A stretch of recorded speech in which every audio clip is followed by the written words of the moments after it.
Well, the Bears do the Rams no favors. They lose their game on Thursday Night Football versus Seattle Seahawks. We're going to talk about what that means for the Rams moving forward and their chase for the NFC West division. We're also going to talk about a quick injury update, something happened in practice that may have put a player's availability into question. And we're also going to discuss the path for the Rams and the path for the Seahawks now to making the playoffs, all on today's episode of the Rams Digest. I'm your host, Josh Giron. If you guys are not subscribed to the channel, do me a favor and press the subscribe button right now, as 89.3% of you guys who watch the videos are still not subscribed to the channel. Imagine if all 89.3% of you hit the subscribe button at the same time, how many subscribers we would have, but also how crazy that graphic would change. Now, what does it really mean? It really means that it shows us that you guys want more daily Rams content here at the Rams Digest. So please hit the subscribe button so we know you want more daily Rams content. We'll give you more daily Rams content here at the Rams Digest. Moving on and moving in to Thursday Night Football snooze fest. To be honest, let's keep it a buck. Let's be real. 6-3. Not really what you want to watch as a fan. Now, I will say,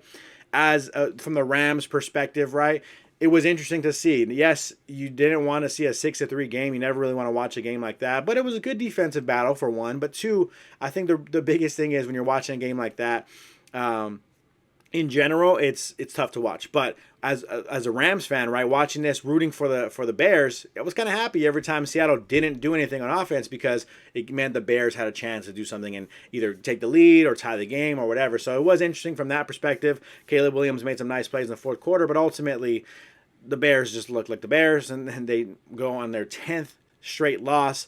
So not really something you expected to not happen, right? Everyone, I think, kind of expected the Bears to lose this game. They were in it. They were close. But ultimately, yes, that's what we kind of expected. But it was a little bit of a boring game, right? And we'll pull this up right here. I want you guys to see the screenshot from FanDuel, as they say, Seahawks versus Bears on Thursday Night Football. I hope you're hungry for nothing. And that's kind of what it felt like, right? I mean, really a nothing game. A little bit of a boring one for sure. A cold weather game in Chicago, a little bit of rain. So you got to cut the players a little bit of slack, but it does feel kind of funny. The NFL, in recent years, it feels like, I mean, maybe it's always been like this, but Monday nights, Thursday nights, I feel like Sunday nights should be held for very, very special matchups. And sometimes it feels like, I could have told you before the season started, Seattle versus Chicago is not in December. It's not something that was going to be super enticing to watch. Nonetheless, they give it to us, and it is what it is. One little quick note, I do want to pull this screenshot up right here because it does mention the Rams. 49ers and Rams, we're going to be the worst Thursday night football game of the year. Seahawks and Bears, watch this, the little Usher meme. So a little poking fun at how boring that game was. But the important thing is the Seahawks win, right? And that's important because it's not really fun from the Rams perspective.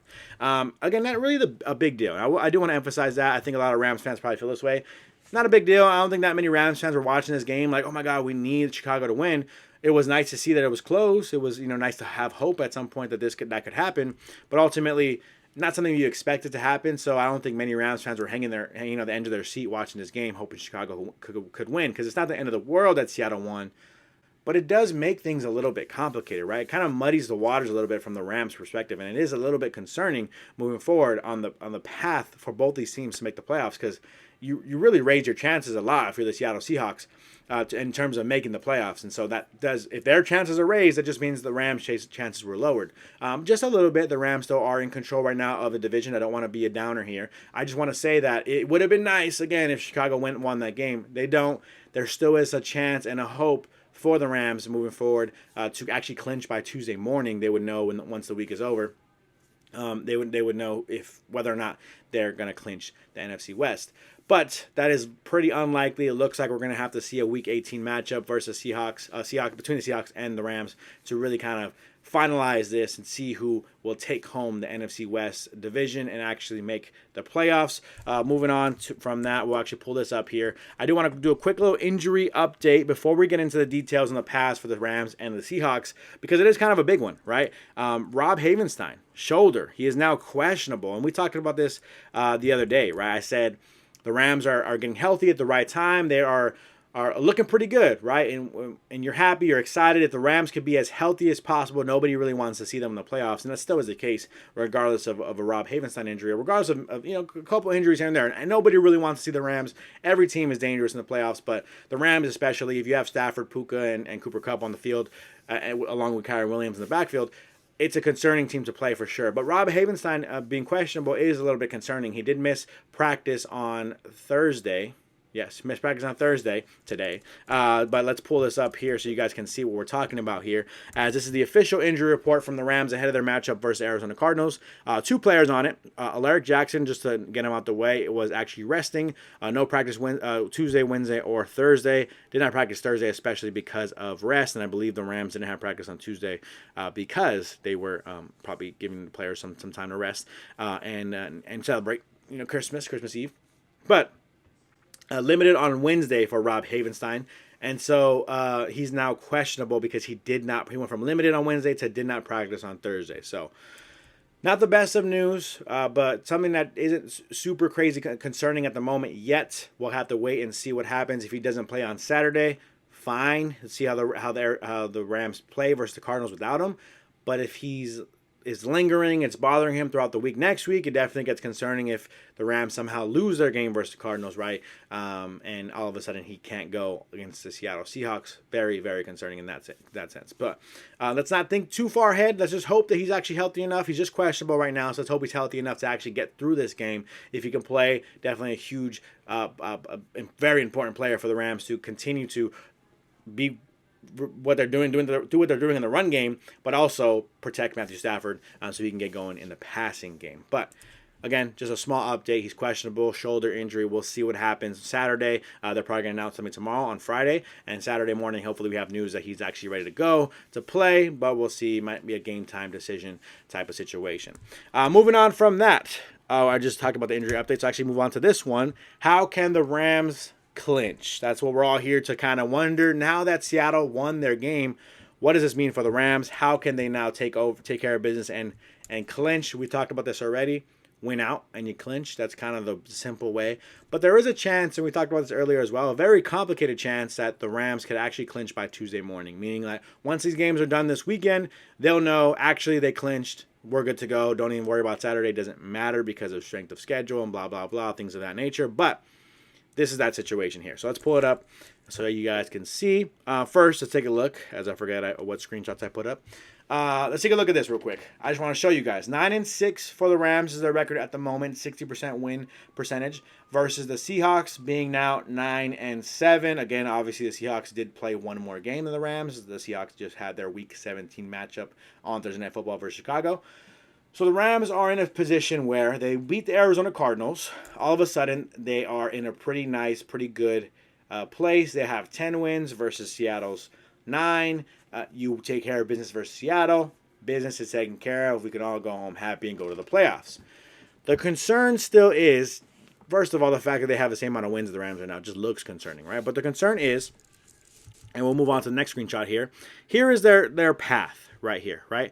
The goal for them clinching this week in Week 17 would have been nice to see the Rams win on Saturday with Seattle either losing or tying, ending in a tie tonight, Thursday Night Football. That didn't happen, so we can cross that off.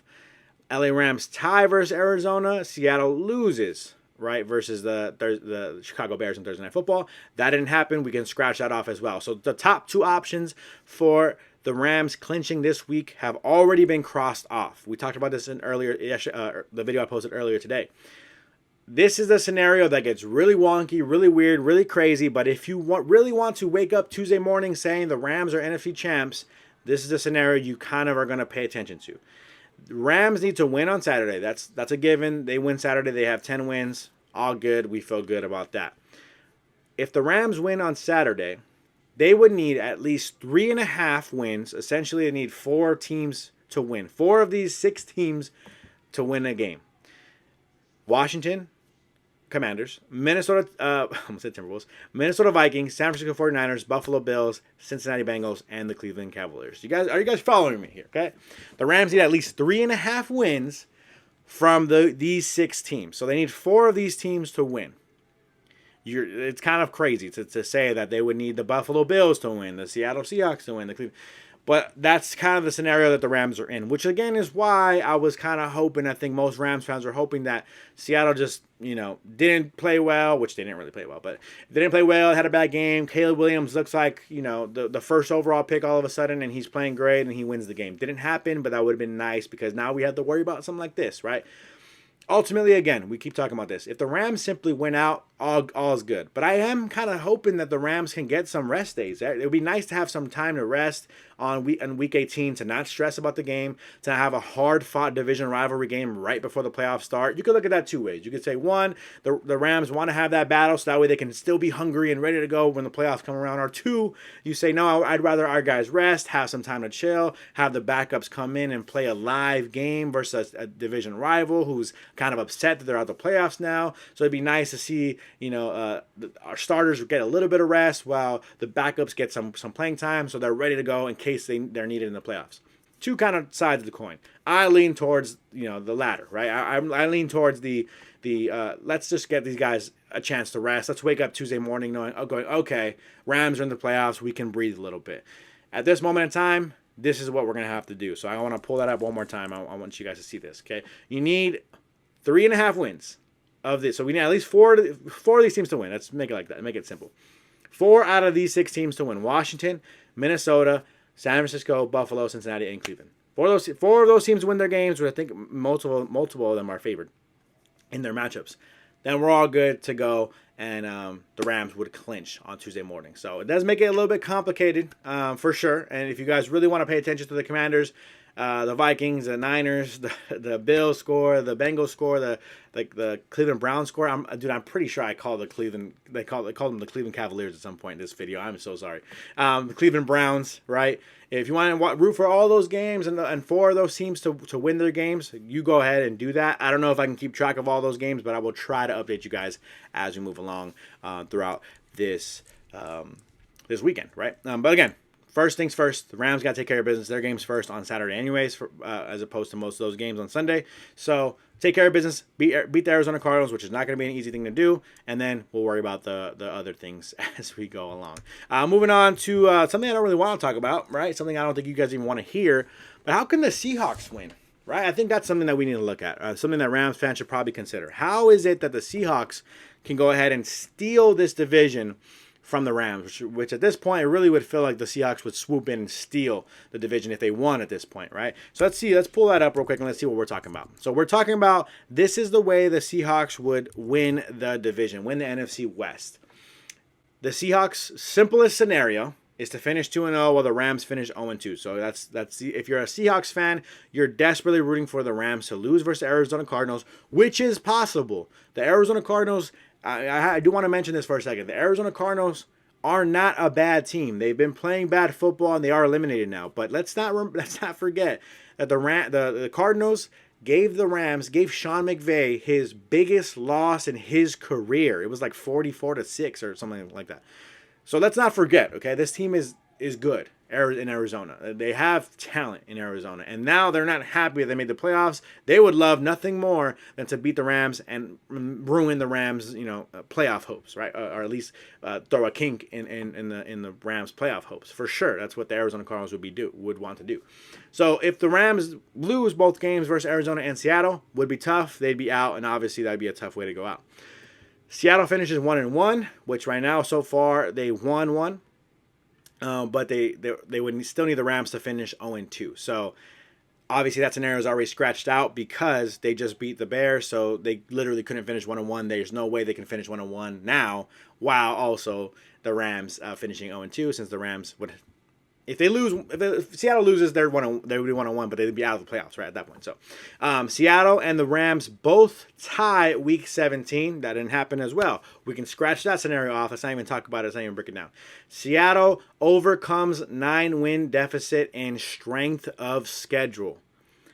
They would need to overcome a 9-win deficit in strength of schedule. I don't even want to break down how that's going to happen. But essentially, this is what, if you're a Seattle Seahawks fan right now, you're hoping that Seattle figures out what to do on a few days of rest, by the way, because they just played today. They're not playing again until next Sunday, I think. the Seattle Seahawks got to figure it out, get it together, and beat the Rams next weekend, Week 18, to make the playoffs. That's what you're hoping for, I think, if you're the Seattle Seahawks. But you're also hoping that the Rams lose versus Arizona. So, again, I talked about this already multiple times, and I feel like I've been talking a lot in this video. I'm sorry, I kind of get long-winded sometimes. But here's the end-all, be-all. Okay, here's the final thing. The Rams gotta win on Saturday. I talked about this over and over again. I didn't want it to come down to this. I didn't want this much pressure to be on this game. The Rams need to take care of business on Saturday. If they don't, things will get ugly fast. Take care of business, beat the Arizona Cardinals on Saturday, and we'll be all right.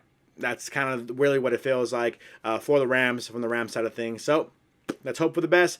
That's going to do it for me on today's episode of the Rams Digest. You guys let me know in the comments what you think. Also, don't forget to subscribe to the channel if you're not subscribed already. I'm your host, Josh Giron, and I am out.